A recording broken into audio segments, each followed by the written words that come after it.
5 seconds.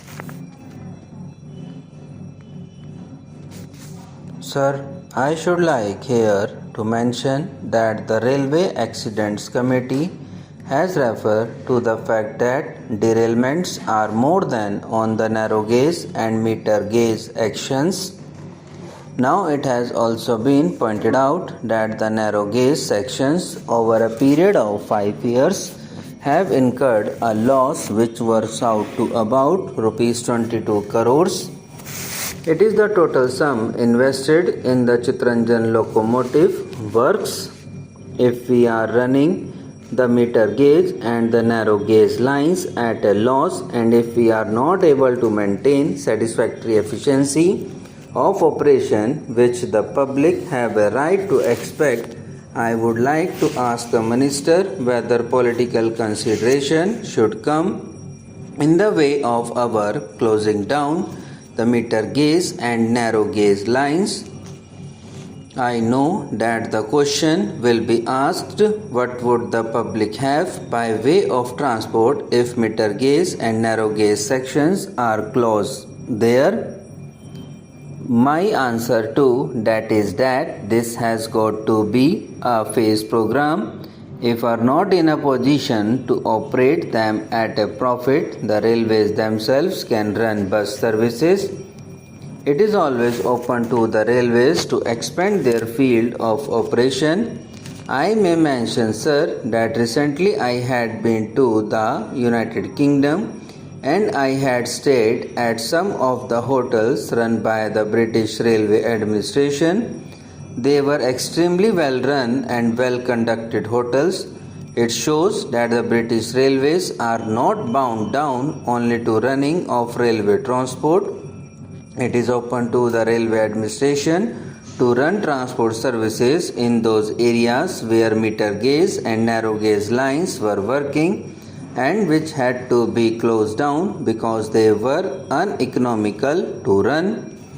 I would suggest to the Railway Minister to have a full-fledged inquiry conducted into the efficiency of operation of the meter gauge and narrow gauge lines. Sir, I would like to go on to another aspect about the efficiency of working of the railways. The Kunjru Committee has referred in detailed terms to the work of the Railway Inspectorate. I know that the Railway Inspectorate is working at the moment under the Ministry of Transport and Communication, and they keep very close liaison with the Railway Ministry. Unfortunately, the committee itself mentions that the work of the Inspectorate has been unsatisfactory at all times.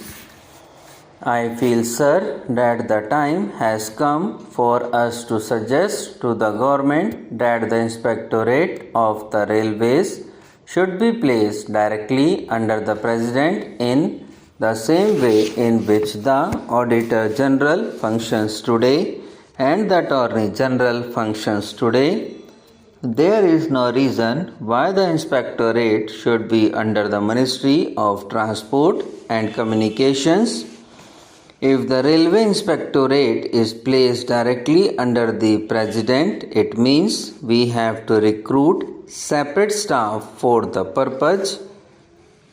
I am not happy with the present arrangement under which officers from the railways are seconded to the Railway Inspectorate. A question may be asked whether the Railway Inspectorate can discharge its functions if its members do not have practical experience of the working of the railways. I may here quote the British example.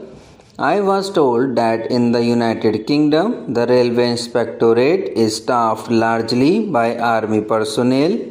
What is required is not that a person should have worked for so many times in the railways, but a person who is alert and who has a critical mind.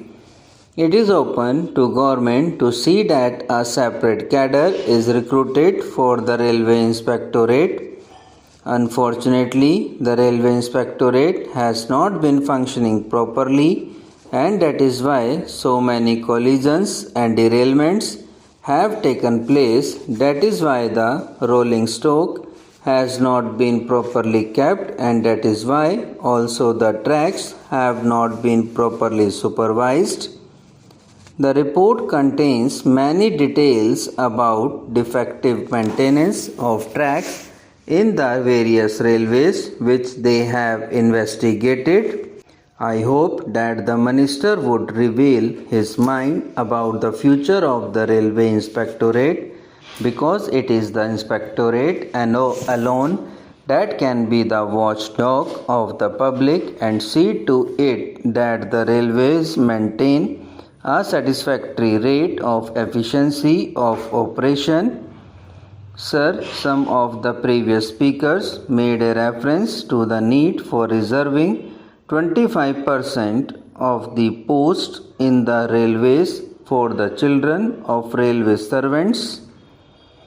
I am behind none in paying my tribute to the loyal work done by the railway servants in the various zonal railways and to the rectitude with which many of them have discharged their duties, but I must confess that I am not in agreement with the distinguished chairman of the Railway Accidents Committee and his colleagues when they make this recommendation.